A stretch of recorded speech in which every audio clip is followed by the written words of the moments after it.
El primer elemento que debes de considerar es la portada.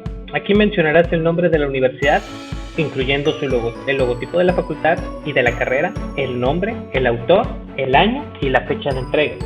Posteriormente, en el área de objetivos, deberás explicitar en palabras simples y llanas cuál es el propósito que se pretende cumplir con la investigación, el cual se identificará respondiendo las preguntas: ¿qué quiere hacerse?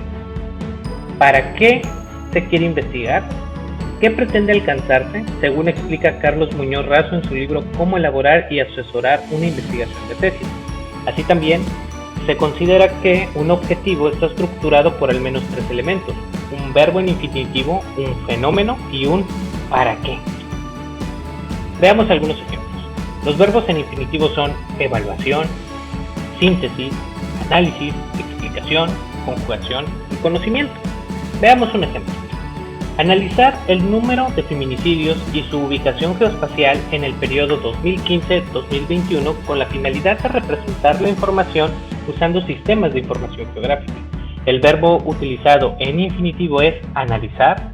El fenómeno es el número de feminicidios y su ubicación geoespacial en el periodo 2015-2021 y el para qué es con la finalidad de representar la información usando sistemas de información geográfica.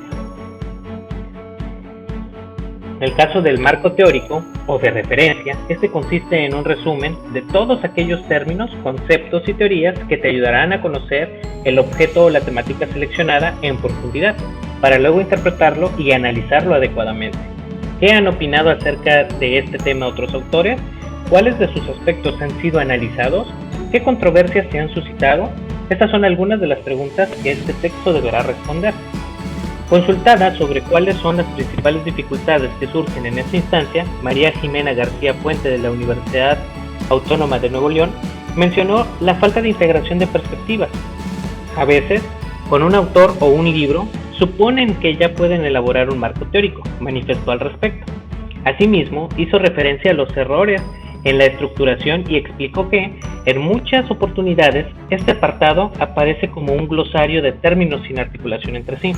Para evitar que todo esto ocurra, María Ruiz Yuri de la Universidad Benemérita Autónoma de Puebla advierte que no se deben escribir todo lo que se conoce sobre el tema, sino que se debe ser bien específico, acorde a lo que se requiere investigar. Otras recomendaciones sugeridas por Ruiz Yuri son buscar información en sitios confiables y realizar un adecuado fichaje de los diferentes textos que se consulten para poder sistematizarlos y disponer de ellos cuando sea necesario. En el marco metodológico, al redactar esta sección, deberás de asegurarte de responder las siguientes interrogantes: ¿qué se hizo? ¿Cómo se hizo? ¿Y con qué se hizo?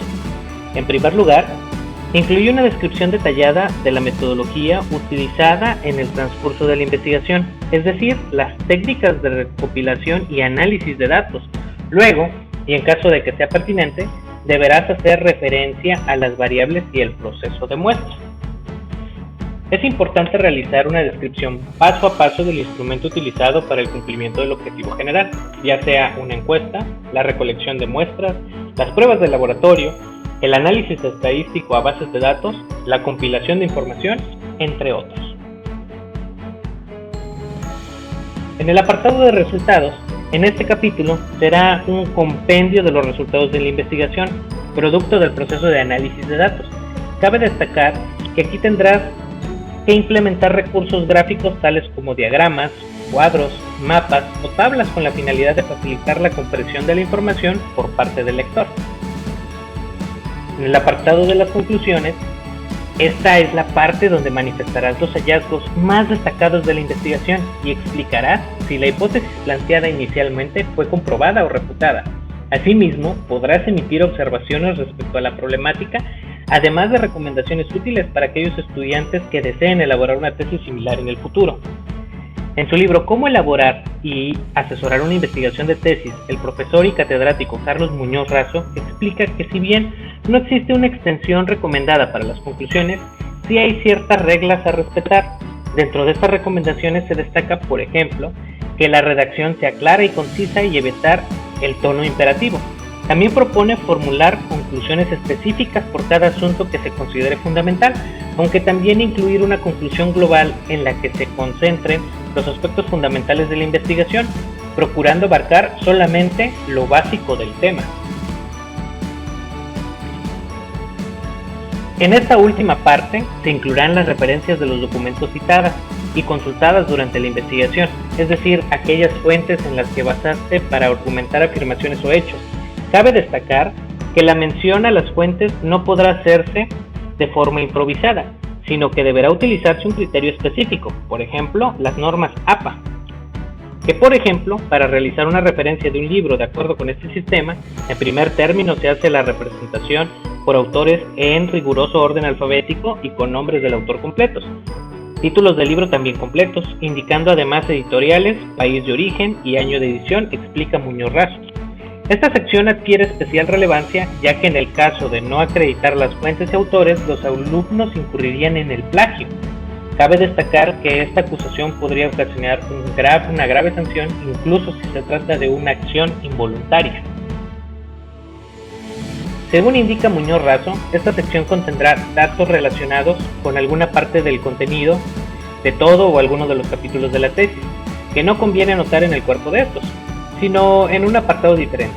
También pueden tratarse de añadidos que solo ayudan a comprender un tema especial, tratando en una parte de la tesis, pero cuya existencia no es crucial para la continuidad de esta, aclara.